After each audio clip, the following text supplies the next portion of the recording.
আসসালামু ফ্রেন্ডস, আজকে আমি তোমাদের জন্য নিয়ে এসেছি ক্লাস 6.8 পেজ নং 50। তো শুরু করা যাক। 1, এখানে আমাদের কয়েকটি ফিল ইন দি ব্ল্যাঙ্কস দেওয়া আছে, এখানে আমরা পূরণ করতে হবে। তো শুরু করা যাক। 1, ও অনস, যেহেতু এটা প্রথম অক্ষর তাই এখানে ও বড় হাতের হবে। এরপরে 2 নাম্বার, এখানে হবে and. 3 number full stop। 4 number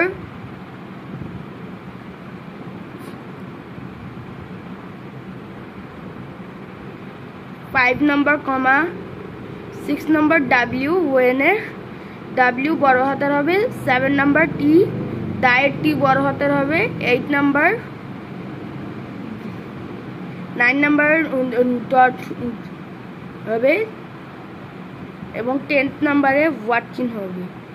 আসসালামু আলাইকুম ফ্রেন্ডস, আজকে এখানে শেষ করছি। দেখা হবে পরবর্তী ভিডিওতে। ততদিন তোমরা ভালো থাকবে এবং সুস্থ থাকবে। Bye bye.